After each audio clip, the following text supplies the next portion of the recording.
evidentemente la lectura que nosotros vamos a hacer está fundamentada en muchas fuentes, Jean-Philippe. Está fundamentada en la Biblia, en las tablillas sumerias antiguas, pero también está fundamentada en los evangelios apócrifos y en una serie de investigadores modernos que hablan de esta teoría intervencionista que hablamos la semana pasada. Y decimos esto para comenzar porque en el fondo tenemos que utilizar un nuevo paradigma para mirar la realidad. Y ese paradigma contempla no ser tan intolerante. Y es muy importante para partir decir, mira, por ejemplo, si yo veo con los ojos hacia el cielo, veo las nubes simplemente. Y un poquito más allá. Pero si yo tengo un telescopio, por ejemplo, para ver hacia el cielo, veo hasta los agujeros negros. Es decir, la interpretación que nosotros vamos a hacer ahora es con todo el razonamiento de un hombre del siglo XXI. Ahora, ¿ya? hecha esta introducción, Cristian, si nos vamos más a lo específico, por ejemplo, en el Antiguo Testamento, ¿dónde aparece algún escrito que esté relacionado con los ovnis? Lo primero que vamos a hablar es de la ciudad de Sodoma y Gomorra. Ahí vamos a partir, porque esto, que está situado a orillas del Mar Muerto y cerca del valle de Siddim, está narrado un acontecimiento catastrófico en el Génesis, que dice lo siguiente, y por eso nosotros vamos a interpretar desde la actualidad, con lo que nosotros sabemos. Porque la pregunta es, ¿qué fue? ¿Qué ocurrió en Sodoma y Gomorra?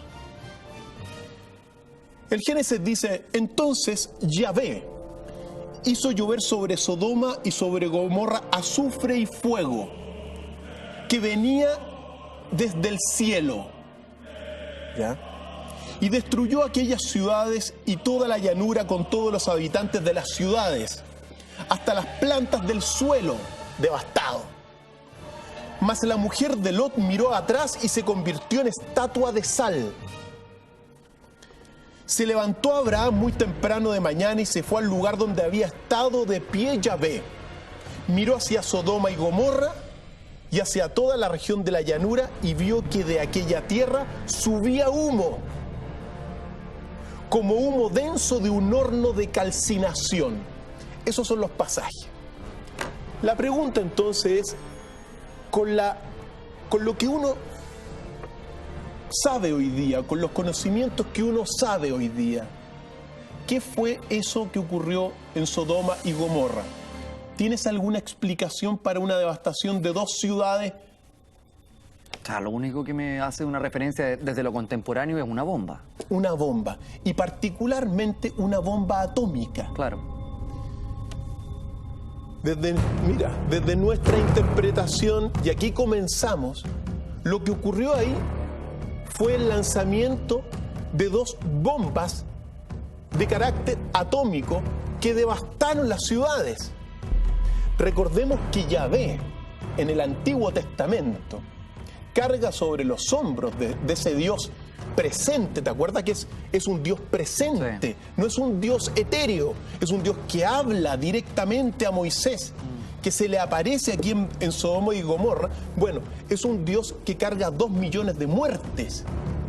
Más o menos, si uno saca el cálculo en todo el Antiguo Testamento, más o menos eso es lo que destruyó, las vidas que destruyó Yahvé. Por lo tanto, cuando uno dice, y uno tiene que ponerse, porque uno, ¿qué es lo que tiene? Su convicción. Cuando se dice, por ejemplo, azufre y fuego, el azufre también lo dan los volcanes, pero esa calcinación, la única explicación desde este punto de vista moderno, actual, es que ahí se lanzó una bomba atómica. No se me ocurre a mí otra explicación como tú la señalaste. También, pero cuando la mujer de Lot, que es la última, va arrancando y queda como una estatua de sal, son los efectos muchas veces que se le genera a esas personas que mueren cuando pasa la onda expansiva, quedan petrificadas. Por lo tanto, lo que ocurrió hace miles de años en Sodoma y Gomorra, el castigo de Dios Yahvé, fueron unas bombas atómicas desde mi punto de vista. Para entender esta y otras explicaciones que nos estás entregando, ¿cómo finalmente se puede entender este cruce del tiempo? Porque estamos hablando de Sodoma y Gomorra, sin embargo, de una bomba atómica. ¿Qué es lo que pasa ahí? ¿Hay seres humanos evolucionados? ¿Son aliens? ¿Hay un cruce temporal? ¿Son hombres del futuro? ¿Cómo se explica? Se explica como lo dijimos la semana pasada, pero lo retomamos. Los antiguos dioses que vivían en la Tierra hace 5.000 años eran, esto es muy relevante, dioses de carne y hueso, dioses con la apariencia humana. Recuerda que el hombre fue creado, según las tradiciones bíblicas y sumerias, a imagen y semejanza de los dioses, con las mismas cualidades, pero también con los mismos vicios de los dioses. Las diferencias que se tenían con estos dioses eran que eran inmortales, ellos, los dioses, gozaban de mucha más fuerza física y lo particular era que emitían un resplandor de luz. Estas características son claves porque son transversales en lo que vamos a ir viendo. Es decir, los dioses del Antiguo Testamento y de las tablillas sumerias aún más antiguas, del 3000 a.C., son dioses presentes en la vida de las personas.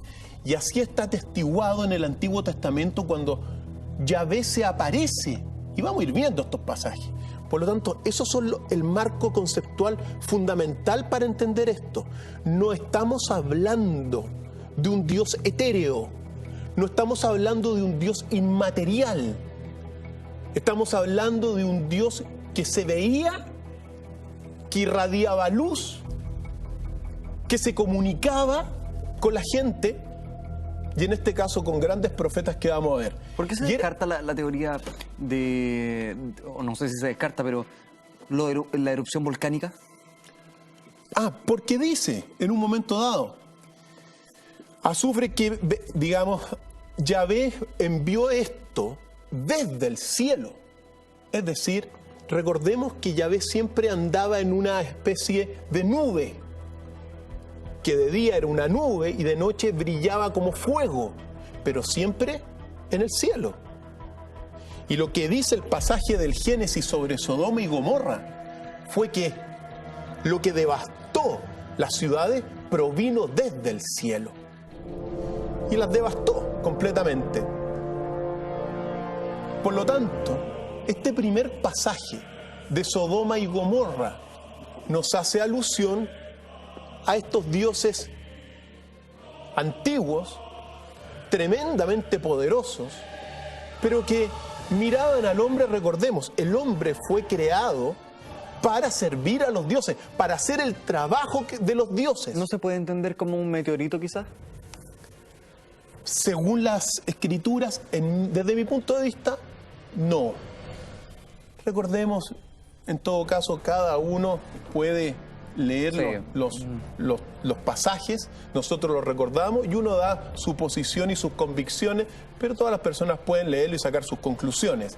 Desde mi punto de vista fue claramente la intervención de Yahvé, que es conocido, y que lanza un par de bombas.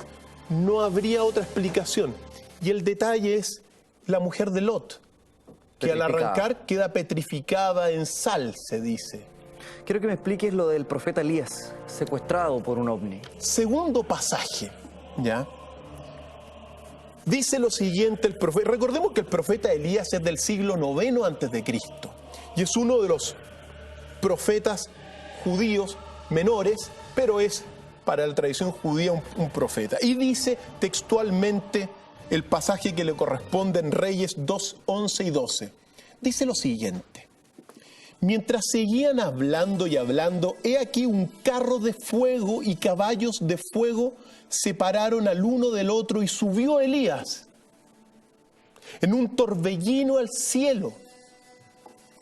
Eliseo miraba y clamaba: Padre mío, carro de Israel y su caballería, y no lo vio más.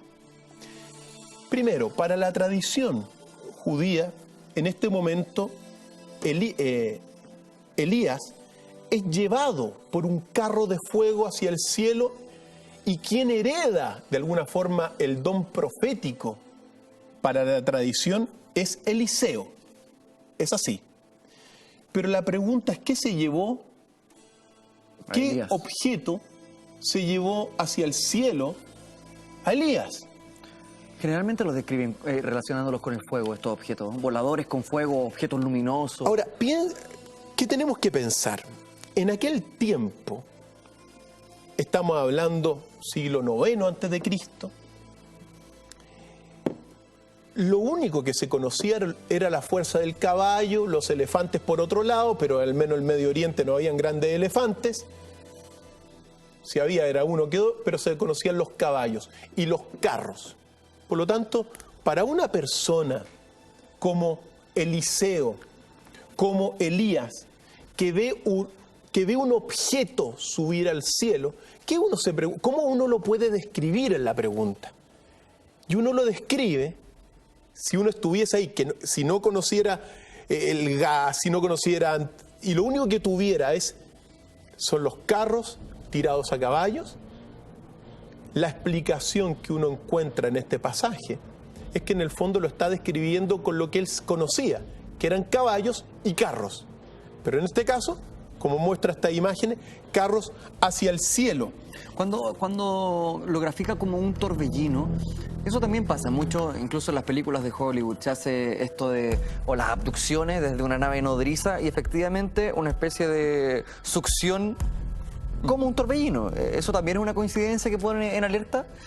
Hay que poner alerta y recordemos, o sea, por ejemplo, uno está pasando esto, pero tú con tu propio contenido, con tu propia lectura, tú vas sacando tus conclusiones, Jean-Philippe, al igual que los amigos en casa. Lo que sí, uno se tiene que remitir a los textos que hemos seleccionado. Y cuando algo se lo succiona hacia el cielo, ¿qué es? Un torbellino. Pero es un torbellino con carros de fuego. Con carros de fuego. Quiero que me expliques. Acuérdate que las naves espaciales, muchas tienen esta reacción que emiten fuego. Lo cierto es que es uno de los pasajes controvertidos, pero al mismo tiempo, si uno busca una explicación, tiene que llegar a ciertas conclusiones que son las que estamos exponiendo, Jean-Philippe. El profeta Ezequiel. Este es un pasaje ya de carácter mayor sobre estas visiones. Porque en Ezequiel, en el fondo, el pasaje dice lo siguiente. Llegó la palabra Yahvé a Ezequiel junto al río Cobar. Estoy resumiendo, ¿ya?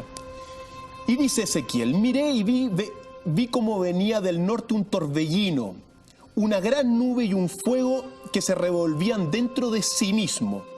Alrededor de ello había un resplandor y en su centro algo semejante a un metal brillante. Ya lo califica lo que está viendo en el cielo como un metal brillante. Eso es clave en la interpretación, que salía del medio del fuego. En medio y en cada uno en medio había una figura de 4 seres vivientes, cuyo aspecto era y tenían una semejanza de hombre, y cada uno tenía 4 aspectos y cada uno 4 alas. Sus pies eran rectos y las plantas de sus pies eran como la planta del toro y brillaban como bronce bruñido. ¿Qué habrán sido eso? Probablemente pudieron ser las típicas, a veces uno estaciona las naves básicamente con un pedestal. Sin ninguna pata, es decir, era como un muñón que llegaba como el toro, se asentaban las naves. Por debajo de alas, a los 4 lados salían brazos de hombres, todos los 4 tenían el mismo semblante y las mismas alas, que se tocaban las unas a las del otro. Dice también en un pasaje, había entre los vivientes fuego como de brasas encendidas como antorchas, que discurrían entre ellos, del fuego salían rayos, los vivientes iban y venían como el relámpago. Y mirando a los vivientes, Ezequiel dice, descubrí junto a cada uno de ellos una rueda dispuesta como si hubiese una rueda dentro de otra rueda, como muestra esta imagen. ¿Qué artefacto está describiendo en la pregunta? ¿Qué artefacto vio Ezequiel? Y al menos estas imágenes que estábamos viendo recientemente grafican un poco lo que los artistas contemporáneos un poco lo interpretan. Al ir los vivientes, giraban junto a ellos las ruedas. Y cuando se alzaban de la tierra, los vivientes se alzaban también las ruedas. ¿De qué estamos hablando? Es la pregunta.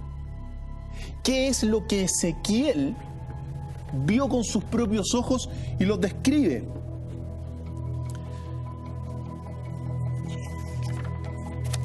Está el pasaje también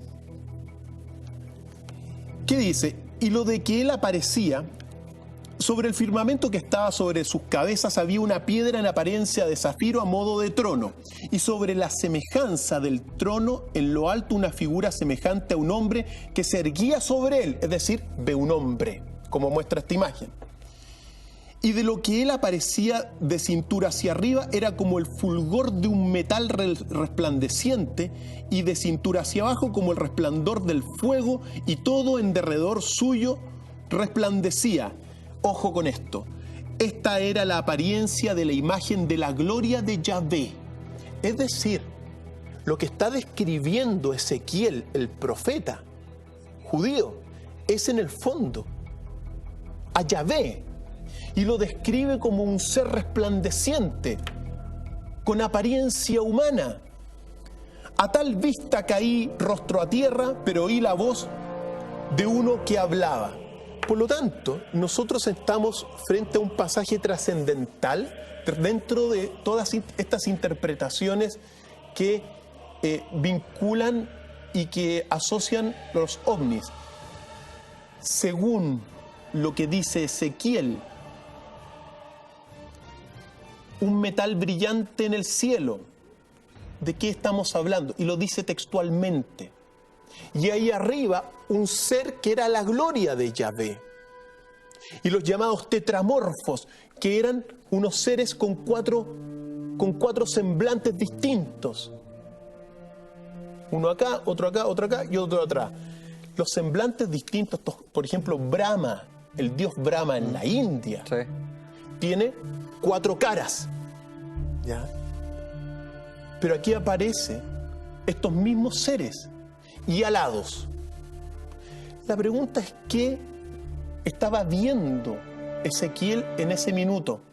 Y estas imágenes que estamos viendo en este mismo momento son lo que pudo haber visto, o al menos lo que los artistas grafican.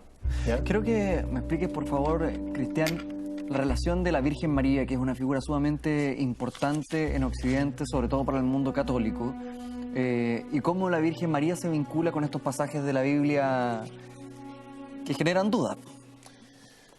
Bueno, la Virgen María, recordemos que, mira, hay varios pasajes.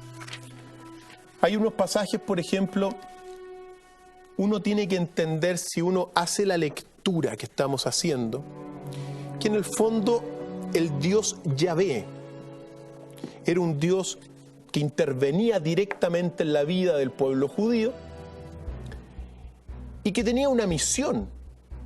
De alguna forma le estaba dando una misión al pueblo judío, pero estaba preparando algo. Según muchos, lo que se estaba preparando era la venida del Salvador. Según muchos, para los judíos, recordemos que Jesús no es el Mesías que están esperando, pero para otros sí. ¿Qué es lo que sucede? Hay algunos pasajes, por ejemplo, de San Joaquín. San Joaquín es el abuelo de Jesús y el padre de María. ¿Y qué dice en este caso en el pasaje que le corresponde a San Joaquín? Textualmente, el ángel de Dios se presentó a Joaquín rodeado de un inmenso resplandor. Concepto clave, el resplandor. Sí, nuevamente el fuego, la luminosidad. La luminosidad, eso es clave en los dioses antiguos. Yo soy el ángel que te ha sido dado por custodio.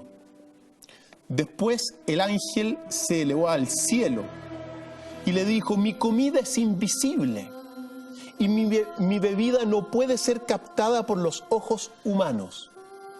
Es decir, ya al padre de María se le aparecen estos seres que son enviados por el Dios Yahvé desde la nave que estaba dando vuelta arriba, que son los llamados ángeles, para preparar a María. María no fue elegida al azar. No, aquí no hay azar. O sea, ya desde pequeña, desde la infancia de María, hay ya desde el hay padre. relación. Es decir, el padre de María tenía un custodio, un ángel custodio que resplandecía al sol, pero que bajaba y hablaba. Cuando uno, claro, uno puede decir, no, es que se me apareció, o sea, uno puede, si uno dice, Jean-Philippe, si esto, o planteémonos hoy día, si tú dices, se te aparece un ángel, o era de carne y hueso real, que era una especie de ser extraterrestre, un astronauta o un ser del espacio que bajó, o perfectamente uno puede decir que uno está alucinando, ¿no? Que fue una simple alucinación. Pues lo que sucede aquí es que los escritos dicen que no, que había un inmenso resplandor, que ese resplandor es coherente con las tradiciones antiguas, pero ese es el primer pasaje, porque también hay otro segundo pasaje que dice lo siguiente: Ana dio a luz una hija que se le puso por nombre María, la Virgen María, ¿ya? Y mira lo que señalan los textos. Diariamente María tenía trato con los ángeles. También gozaba de la visión divina, la cual la inmunizaba contra toda clase de males. Diariamente estos astronautas, en el fondo, descendían al templo y proporcionaban alimentos a María. Es decir, durante la infancia de la Virgen María, se le presentaban seres del otro mundo y le proporcionaban alimentos que la inmunizaban. ¿Para qué? Esa es la pregunta. ¿Para qué? ¿Y eso qué relación tendría posteriormente con Jesús? Tercer pasaje entonces, Jean-Philippe. Porque hay un pasaje, y todos recordémoslo bien, que en el fondo María elige a José, el padre de Jesús, supuestamente, ¿no, verdad? Era un hombre de 89 años, José, y María tenía 14 años. José tenía 6 hijos y María era virgen. ¿Cómo es posible en este pasaje que un hombre, mira, es posible, pero que un hombre de 89 años pueda inseminar a una mujer? Está la controversia ahí. ¿Cómo es posible que la Virgen María haya concebido a Jesús sin pecado? Esa es la pregunta. Una Virgen María cuyo padre estaba custodiado por un ángel que lo veía. Una Virgen María que durante toda la infancia estuvo rodeada de ángeles que la protegían y finalmente concibe sin pecado. ¿Cómo se concibe sin pecado en la actualidad, Jean-Philippe? Imposible. ¿Seguro? Tendría que ser como fertilización in vitro. Inseminación artificial.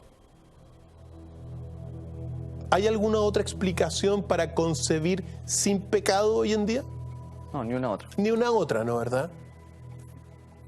Entonces, La única explicación que uno tiene, por eso nosotros dijimos, desde la tecnología y la ciencia actual vamos a mirar estos pasajes.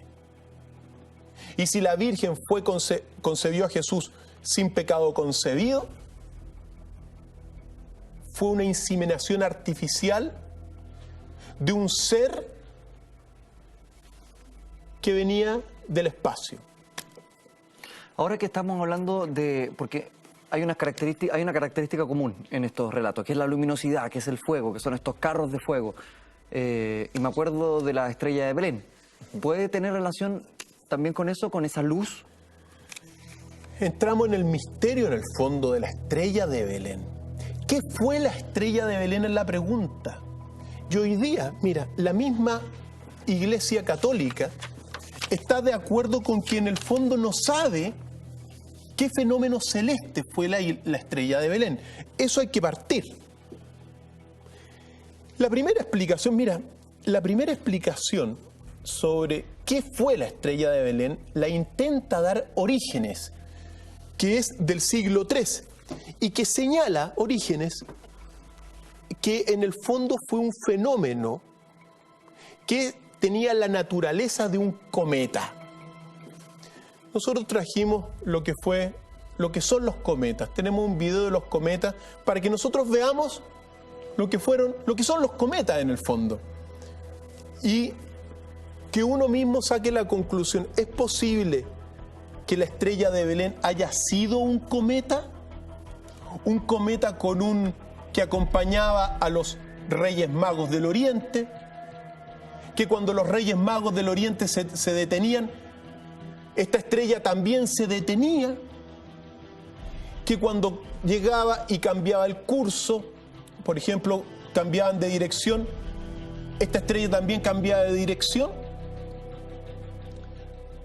Pues también Giotto, en el siglo XIII, plantea que también fue un cometa.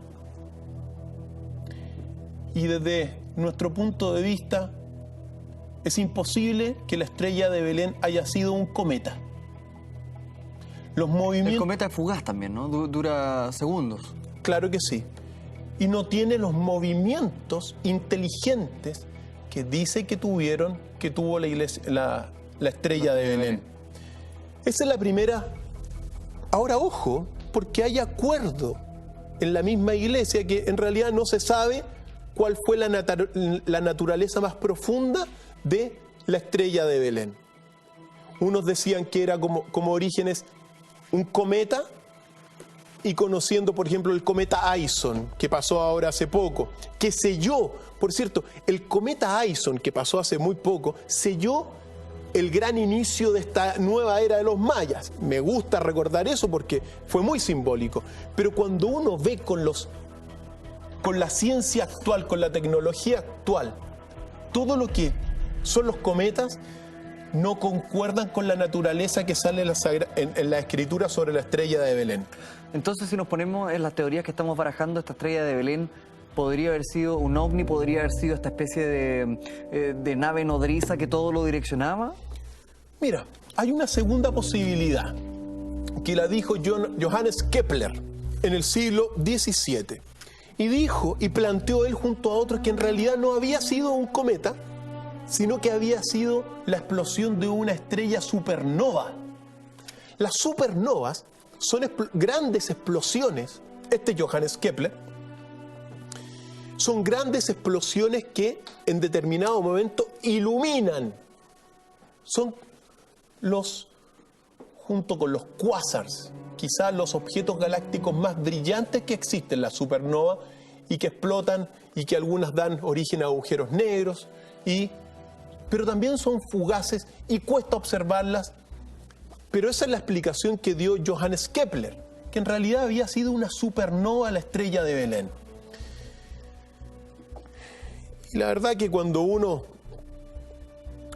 observa y lee los pasajes respecto a este tema, uno se da cuenta que en realidad uno tiene que descartar la posibilidad de que haya sido una supernova.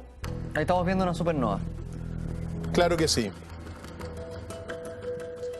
Y ojo, porque también la estrella de Belén era visible a la luz del día.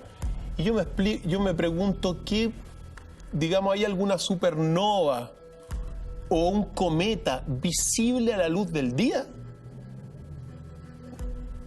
Habría que tener otro tipo de visión, y recordemos que al menos uno ahí tenía simplemente la vista natural, no había telescopio, no se había inventado la el Biblia, telescopio. cuando habla de la estrella de Belén, Cristian, habla como un fenómeno permanente, día y noche, se mantiene Claro. durante tiempo. Claro que sí. Mira, los pasajes, por ejemplo, textualmente, una de esas luces que aparecen en el cielo de tarde en tarde y que se desplazan a través de él. Una luz brillante que les indicaba dónde tenían que dirigirse y que se movía con ellos, con los Reyes Magos, y que se quedaban quietas en el cielo cuando tenían que pararse. Eso es lo que sale en la Escritura. Es decir, era una estrella que se detenía cuando tenían que descansar. Incluso, hay otro pasaje, ellos llegan a Jerusalén y la estrella se detiene en Jerusalén porque ellos visitan en ese momento dado a Herodes, y le dijeron que venían a, digamos, bendecir y a rendir pleitesía al nuevo heredero. Pero se detiene la estrella de Belén en Jerusalén. Pasan un tiempo los reyes en ese lugar, y después la estrella de Belén toma curso de Jerusalén hacia Belén. Explícame, ¿cómo es posible que una estrella tenga ese tipo de movimiento? Que una estrella tenga ese tipo de movimiento como aparecen en la Escritura. Ahora, porque está este objeto luminoso que aparece, lo mencionábamos antes con el profeta Elías, con el profeta Ezequiel, ¿significa entonces que este tipo de culturas en esos años convivían con objetos voladores no identificados? Mira, ¿Era parte del diario vivir ver estos objetos luminosos? en un momento dado de la historia de una persona, al menos uno tiene que tomar en ciertas cosas una posición. Lo que estamos sosteniendo es eso, al menos desde mi posición. No encuentro otra explicación. Si tú mantienes esta teoría de Yo que mantengo esa teoría. existía una convivencia constante, o sea, ya no era extraño ver estos fenómenos. O sea, a ver, era tremendamente, mira, era extraño verlo. ¿Ya? Lo mismo que hoy día. Hoy día es muy difícil ver un objeto volador no identificado. Pero recordemos lo siguiente. Los dioses antiguos crean al hombre con la sangre de un dios y con la osamenta de un homo. Y se van. Se fueron los dioses. A los dioses, en realidad a los dioses no les importamos mucho. Nos hicieron, según las tradiciones, para trabajar para ellos. No nos creamos que somos el principio y el fin, Jean-Philippe. Somos trabajadores, según la Escritura, para los dioses. Y tenemos que obedecer y rendir pleitesía a los dioses. Pero se fueron. Sin embargo, quedó Yahvé. Y Yahvé es el Dios del Antiguo Testamento. Un Dios que ha cargado, como dijimos, muchas muertes, pero que se aparecía y que iba guiando, al menos le estaba dando un mensaje en su momento dado a un pueblo que era un pueblo paria en su tiempo y politeísta como el judío, y lo fue guiando poco a poco. Entonces, cuando uno empieza a leer, ese es el tema, cuando uno empieza a leer estos pasajes y los asocia con lo que uno sabe hoy en día, porque uno sabe que los objetos voladores no identificados existen, porque yo los he visto y muchas otras personas han tenido la suerte de verlos también. Entonces, cuando uno empieza a leer, por ejemplo, que luego, mira, en el otro pasaje fundamental, Mateo 3 dice lo siguiente: hacía un rato José se había marchado en busca de las comadronas para que la Virgen María tuviera a Jesús, ojo, Jesús nació, según al menos estos datos, no nació en un pesebre, nació en una cueva. Y dice, entonces, según Mateo, se marchó José a buscar unas comadronas, mas cuando llegó a la cueva, ya había alumbrado, había tenido el hijo. Y dijo esto, José a María, aquí te traigo 2 parteras, Seloni y Salamé, pero se han quedado a la entrada de la cueva, no atreviéndose a entrar por el excesivo resplandor que la inunda. Es decir, la cueva estaba iluminada por la misma estrella de Belén. ¿Qué era la estrella de Belén? Había un foco sobre la cueva, como muestra esta imagen. En el apócrifo de Santiago dice, una nube luminosa estaba sobre la boca de la cueva. Es decir, Jesús nació, pero esto era un parto que venía concebido desde los cielos. Según si la Virgen era virgen, fue por inseminación artificial. Toda la infancia de la Virgen María rodeada de ángeles. Su padre también, San Joaquín. Y los Reyes Magos son conducidos hacia la cueva directamente por un objeto que tiene un movimiento inteligente y que se posa encima y que ilumina, y que las parteras no entran porque les dio miedo. Estamos hablando en el fondo que estos Reyes Magos fueron llevados hacia ese lugar por un ovni.